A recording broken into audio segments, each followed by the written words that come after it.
over 100 people that contribute to a piece of filmed entertainment. And as the director and often producer, you're the person who really interfaces with everybody and helps kind of shape and guide that and learn from all these creative folks. Whereas an actor, you're there to play your part and do that and collaborate mainly with the actors and director and the camera people, but you don't have that intimacy with all the other departments. So it's that's the thing I find so inspiring about directing. Now, your directorial debut is a movie called Walk on the Moon. Put it on your Netflix queue if you haven't seen it. It's an amazing movie. Oh, thanks. But something that intrigued me about that movie is you all thought of someone who's had quite a charmed existence, born with the talent that you have, the family that you have. And the looks and the height, you won't embarrass him. But this movie that you chose for your directorial debut is really a movie about what happens when life doesn't turn out how you've planned, how you'd hoped, when your dreams don't manifest, and how you navigate that disappointment. It's such an interesting topic for you to be drawn to. Can you talk a little bit about why you found that a story you so wanted to tell? Yeah, for those who don't know, To Walk on the Moon, which stars Diane Lane and Viggo Mortensen and Leo Schreiber, was the story set in 1969 of a young woman who was really of the 50s, who married the first guy she ever slept with at 17 years old and wakes up at 32 with a teenage daughter and a young son going, how did I get here? How did this become my life? And she loves her family, but suddenly feels trapped, and her daughter's having a sexual awakening at 14 years old, and it's all too much. And then Viggo Mortensen crosses her path. And you can imagine what happens. There's a water It's worth the price of admission. So I made that film when I was about that age, and although I'm not a woman, and I'm not, I wasn't in her circumstances, I very much, was a young man in my early 30s with kids and a career and in a long relationship, feeling similar pressures about, did I choose my life or did my life choose me? And I just really related to her, and also the phenomenon of sometimes in life we need to sort of set fire to the house in order to rebuild the house. And that's kind of what happens. A lot of times we have to break through, and there's destruction that happens to our lives in order to re-authenticate ourselves. And I'm very much related to that. And as a man, even though it really is a woman's story. And I read that script and just so moved by it. Well, I know they're all chomping at the bit for their fix, so we better get to Scandal. Yeah. The trailer last week. How many people saw the trailer last week? So steamy. Oh my God. So steamy, Toby. And also, what about this divorce? What can you tell us? Anything? Well, I'm only telling you guys. Don't tell Shonda I said that. I'll stop my Periscope, I I promise. would walk out of this room and I would not have a job. So as people know who are Scandal fans, Fitz and Olivia are finally together.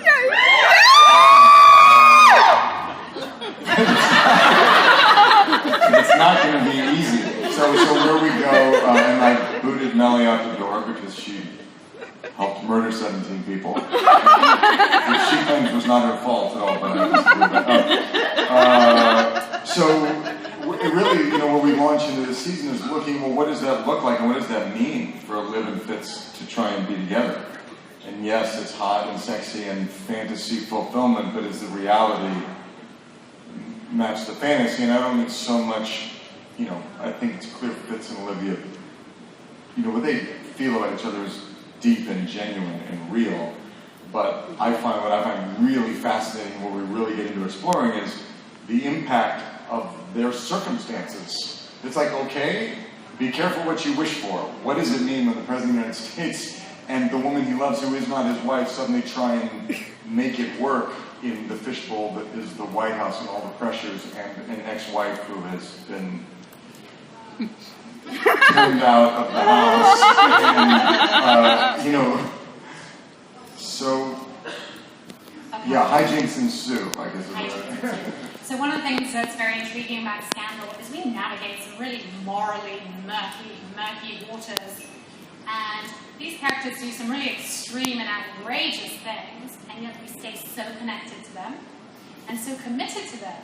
So what is the secret sauce that retains our commitment to the characters when the things that they're doing are so out there? Well, I think number one is it just is a testament to Shonda Rhimes' genius, because she knows how to do that, and she also does another thing where she creates such outrageous, extreme situations, which in anybody else's hands would just be, soap opera that you just melodrama, because it's like operatic, some of the choices she makes, but she somehow keeps everybody so human. And I think that the other way I would answer your question is that I think what people relate to about all of us is our humanness. We're all, in some sense, she's created these idealized characters, the President of the United States, and, Carrie is Carrie, and Olivia Pope, and she's this kind of iconic woman, and yet she's flawed and human, and I can be,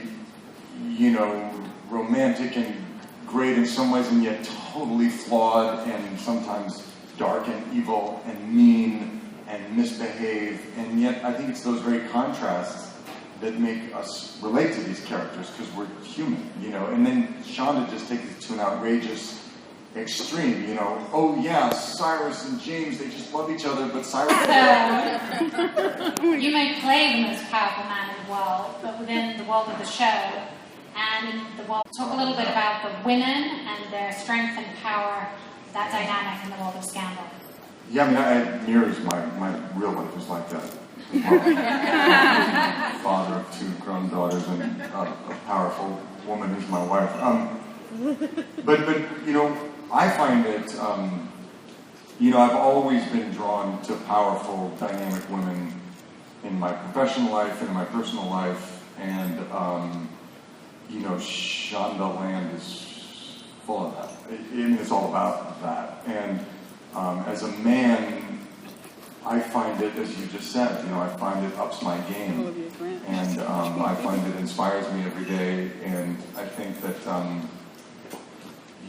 the way I view it is I feel like I'm my best version of a man when I'm in collaboration or partnership in whatever way on absolutely equal footing with the women in my life.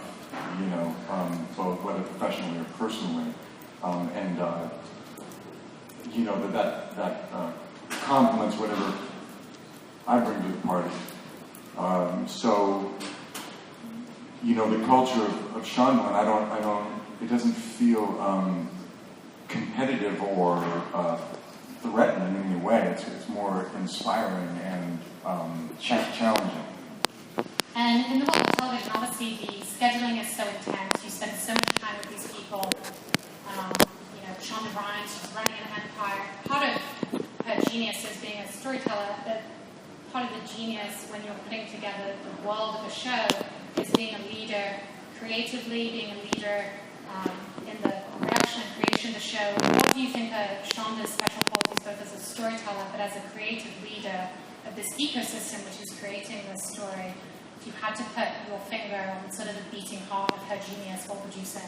Shonda's just very clear about her voice, and I find she's an incredible collaborator because she's very clear about what she wants, and at the same time, because she's very clear, she's very collaborative. Like, for example, last night we were shooting a scene, and I was really struggling to understand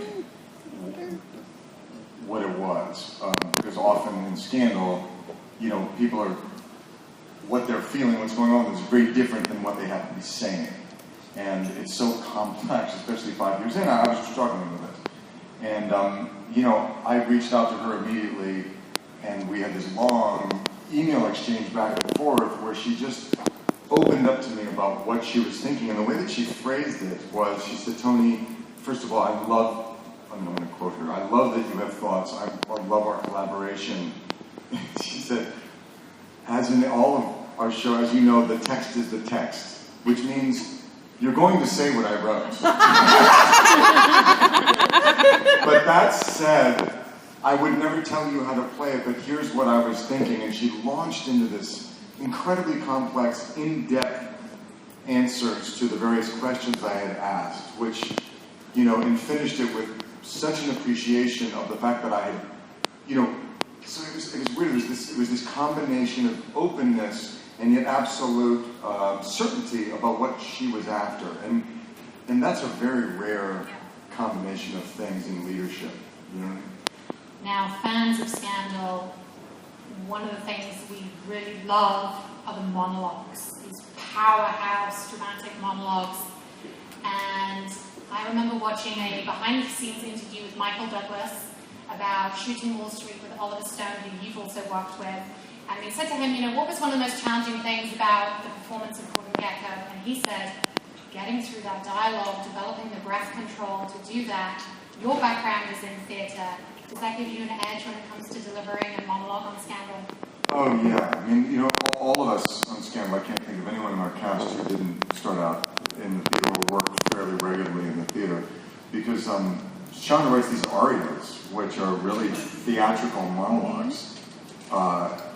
And they're tricky in two ways. Number one, you just need to have the chops to learn that and pull that up. And we have to speak, as you know, very fast.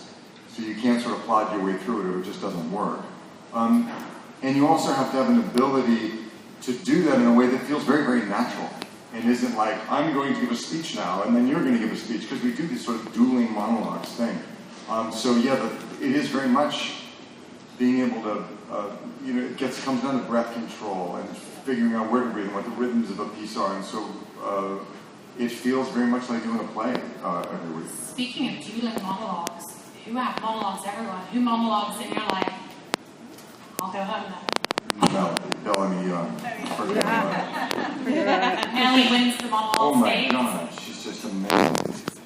I mean, there's something, Jeff Perry too, Cyrus has it. But there's something about, I do this a lot with Bellamy. She's just an extraordinary actress. And when I watched, there was a episode where I don't think I spoke. Sometimes it's like dueling monologues, it's just getting yelled at by women. But there was a scene where Mellie was drunk, and we were in the dining room, and she's drinking moonshine. That's a great scene. And she gave this monologue where she was drunk. And being drunk, acting drunk is a very, very tricky thing to do. The second you start acting drunk, no one believes that you're drunk. And there's not much I can say other than go watch it if you haven't, because she's just incredible. So one of the things that Scandal was extremely savvy and strategic about was harnessing social media to consolidate the fan base, to grow the fan base. Talk a little bit about who at ABC coordinated that method, got everyone on board, kind of helped you all work together and understand how to kind of bring that to the benefit of the show, and how you've seen that benefit the show and your connection with the fans. Yeah, first of all, social media has been everything for Scandal, and those of you who have been a part of it, you've made our show a success. So thanks. You're welcome. And we love collaborating with you guys, really, and that relationship. It started with Kerry Washington. Kerry is much smarter than the rest of us. And Kerry had her finger on that pulse already. And I think the way it happened was Kerry went to Shonda and said, we have to get on social media. I think Shonda also was very into Twitter, but it was fairly early days, and it wasn't that long ago, and so Shonda said, you're absolutely right. And Kerry said, what about live tweeting and starting to engage the audience right up front? So Shonda and Kerry talked about it, and they talked to us as a cast and said, look, we want to do this. Is everybody on board? And I was terrified of Twitter. I was like, that's not me, I'm too old, I don't know, I can't communicate, and that's what's wrong with our society, communicating and understanding characters, I was very judgmental of it. And I said, but if Shonda tells me to do something, I do it. So we all agreed that we would live tweet during our broadcasts, and then they got ABC on board, and ABC had a point person that they sort of assigned because they wanted to get into that as well. But really what happened with the show was from our very first show, we started tweeting at, our show was then on at 10 o'clock at night, now it's on at 9 o'clock, but from the first show, we all get on Twitter 2 hours a night, East Coast and West Coast, and we do the work. And we formed real relationships with people. So what happened was the audience discovered Twitter, honestly. Discovered Scandal before the network did, I believe. Yeah. And there's no slam on ABC, but I don't think ABC quite knew what they had. But the audience got it instantaneously, and we developed this profound loyalty of our gladiators, and it caught fire. It wasn't really into our second season that there was this sort of brush fire that was called Scandal, and then the press started realizing it, and then it caught a media, and I think gradually in the second season, ABC were like, wow, we have a tiger by the tail here. And then, but it really was social media that made our show a hit. And we're very committed to it and try and keep that up every day, and we're so grateful for it. So one of the things that Scandal got raves about right from the beginning was the costume design, and your president, there's no dad jeans, there's no sloppy polos for your president. This is a very elegant, Camelot-esque presidential figure.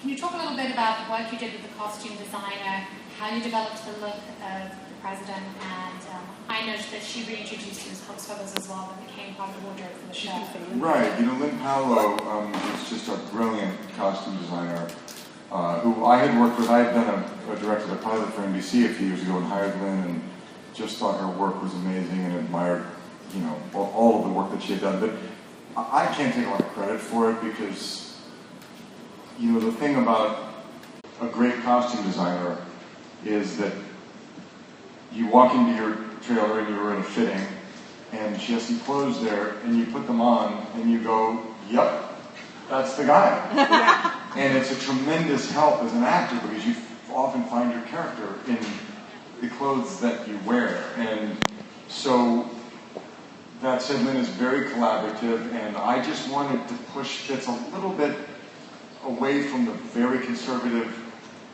we wanted him to be classic, and he can't be fashion forward, and yet we wanted him to be youthful, and just not too buttoned down. So to me, what Lynn did that was amazing was it was all about his accessories, the ties that he wears. They're not flashy ever, but they're just like nice tie.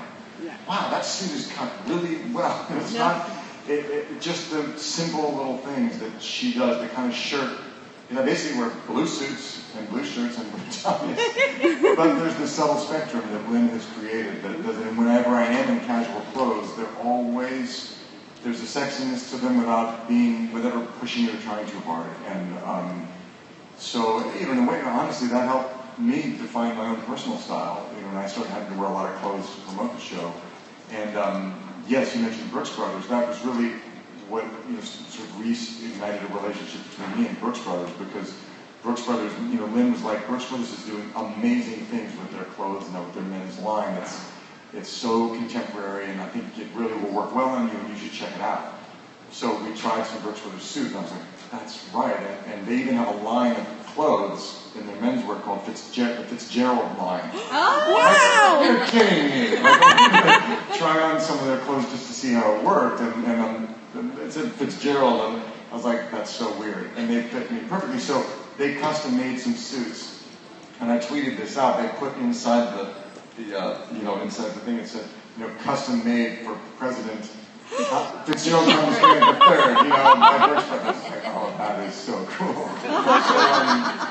So that just developed a whole relationship, and we've taken it from there. So last question from me, and then we'll throw to questions from you. Obviously, during the course of your career, you've worked with incredible directors, incredible writers, and actors.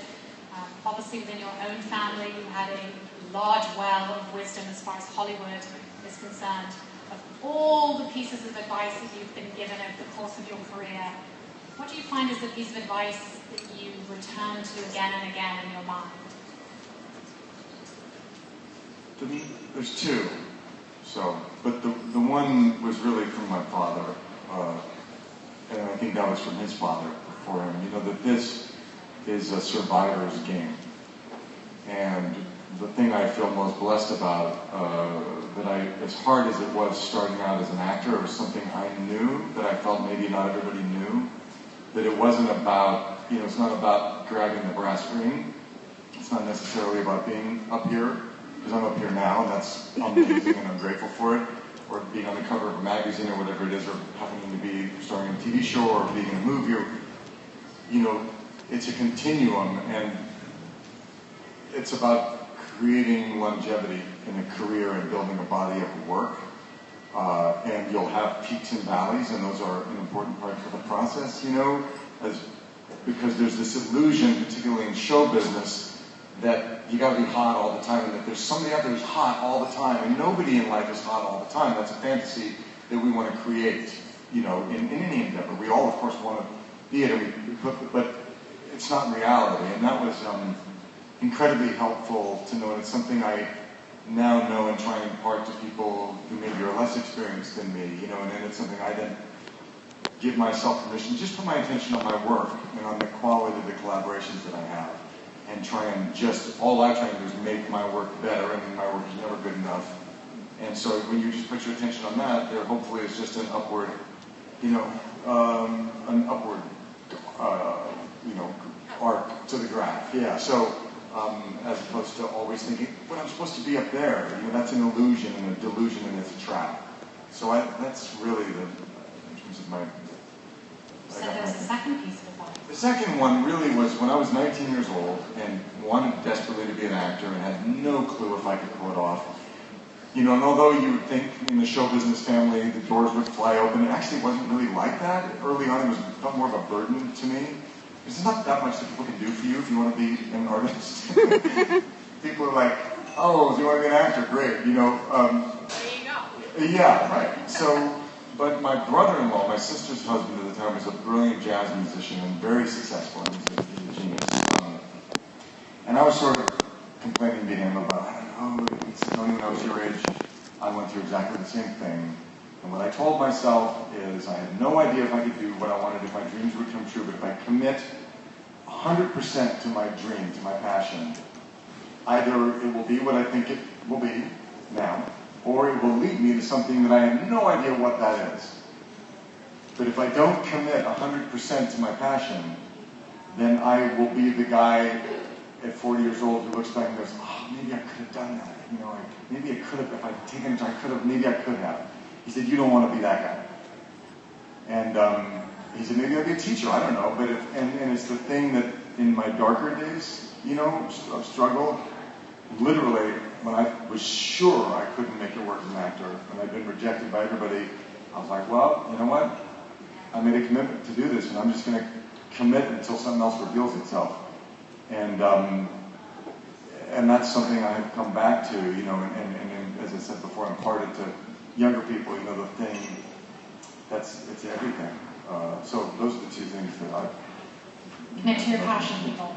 Okay, audience questions. I know there's lots. We'll start with you. I have two from Twitter users. One is, are you going to direct any future episodes? That's from Lana_62. And number two, from D. Lenoto, do you have any theater work coming up soon? On the first one, I directed the second episode this season, so that'll be on a week from Thursday. Okay. Our premiere is Thursday, and the next week will be the one I directed. And then I think they tell me, we haven't said, but I'm going to direct one in the second half of the season as well, of Scandal. In terms of theater work, you know, I don't at the moment, because it's very hard to schedule in with Scandal. That takes about 9 months of the year, and I might in our next hiatus, but if I'm doing a movie, or you just never know, I can only fit in usually one, maybe two projects in a hiatus. So, but I'm dying to get back to the theater. So, in the future for sure. Who's next?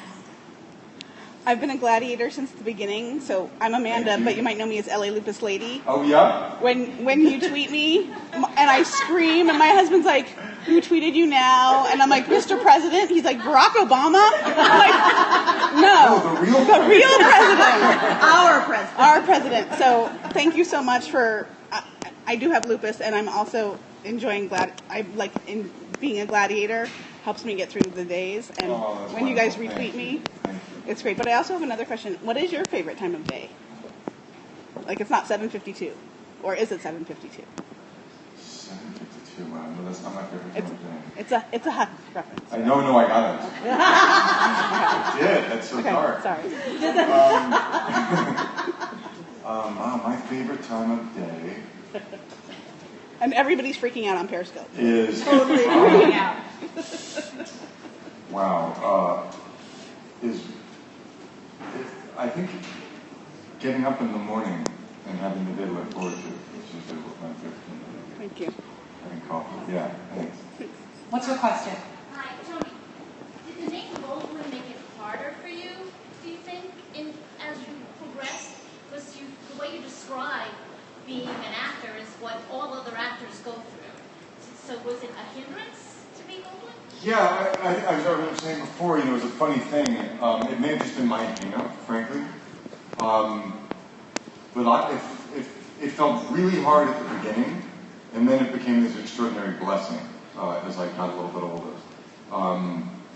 In my 20s, when I was starting out, first of all, there was such a high bar for success, so I felt a lot of pressure about that. And then I felt, whether it was true or not, that people sort of looked at me as a Hollywood, or like, oh yeah, right, okay, sure, you want to be an actor, right, okay.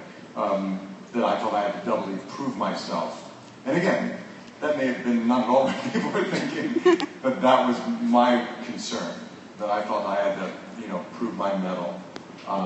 And so it did feel like a bit of a burden for a few years. As soon as I started, I sort of tackled that head on, and as soon as I started to have some success, particularly after Ghost, and then even more when I became a director, I found myself a part of this legacy that was extraordinary, and I feel so lucky to be a part of it and to be sort of the third generation of something that my grandfather started. And I'm doing my thing in a different way than he or my father or my brother, who's incredibly successful, do. Or now my little brother's in the business, and just now my kids, my daughter's got her first job. She's a writer. She's on Supergirl, which is a new show that's coming out this year on CBS. And so Anna now is off. So it's like this multi-generational thing in our family, and everybody following their passions. In my wife's career, which is very successful. I just feel very, very lucky to be a part of it, and so it's very cool. We have a question over here. Hi there. I just ask you a question. Maybe kind of controversial, but it was a conversation that we had. It's great that you and Liv are together. But what I want to know with the writing, how is it that so many people pull for the mistress, but in real life, if the same thing was going on in their own house, they wouldn't go for it because so many people cheer for Team Liv, which is great. But in your own life, would you want somebody cheering for you like your man was rolling around with somebody else? I agree. It's so true. I think it's one of the main reasons Scandal's so successful, because it's provocative on that exact issue. We all want. Here's why I think it is. I think that the idea of doing what's forbidden is just really sexy and exciting. Well, you are. I think also the idea that there's the big love out there, that connection that is your soulmate, the one, that sexual, spiritual, emotional, intellectual connection with that one person. We want that to trump everything. And look, every marriage is difficult and has its difficulties. And you go through, patches in every marriage where you're like, wow, this is hard. Or, you go through ups and downs, and you always, I think, often secretly, we're in our day-to-day relationship, and you fantasize about what if I could jump out for a minute? You know what I mean? And so that's a fantasy. Then there's the other part of it, which I think is what's really compelling about it, and it's kind of what I referenced when you first asked about what's happening this season, is the nexus of fantasy meets reality. So and I think what most people find when they have affairs, frankly, is there's that erotic charge you have of that connection that's based on a fantasy. Then you bring that into reality, and suddenly you're like, wait a minute, this is different. This is like my marriage. So there's that thing of of human beings exploring. But wait a minute, what is real? What's real? What's real relation? What's real connection? What's real humanity? And we want Fitz and Olivia to get there. I do. Look, Fitz and Melly have a very damaged relationship for so many reasons, which is an outrageous extension, like we talked about what Shonda does, of a lot of marriages, but Fitz and Melly are like on steroids. And yet they love each other, and yet they hate each other, and yet they try, and yet they have a family, and they are family, and they're partners, but they're not. And and there are elements of that in every marriage. So I think those issues you raise are what makes the show compelling, and there is no easy answer. And we do feel ashamed that we crave that, and yet we I want to be, he should go back to his wife. What the hell? Some people hate me. They do. And other people fulfilled their fantasy, and it's neither. So anyway, it's a great question. We have time for one more question over here. Okay, so everyone wants to know, this is a big deal all over Twitter. Did you really fall asleep on Ellen, or were you just, acting? I do this thing. It's sort of like a power nap, because I do it as Ellen had fun with. I do this on set. It's the way I work. When all the craziness is going on around me, in order to keep myself in the zone, I can close my eyes and I sort of drop off. And sometimes I literally fall asleep and don't even realize it for sometimes a few seconds or a minute or two. On Ellen, I kind of was halfway in. I did what I do. It's like I go into it's sort of like meditation. It's sort of like a nap. It's sort of like going to sleep. What was weird about that is I thought Ellen was going to let me do it for 5 seconds and then go, okay, that's enough. Yeah, we get it. This is boring. She kept me there for over a minute. So I sort of go into that zone of maybe half asleep and then go, what is she doing? Is she going to attack me? Or So it was a little bit of both. Well, I'm afraid that's all we have time for today. Tony, thank you so much. Thank you.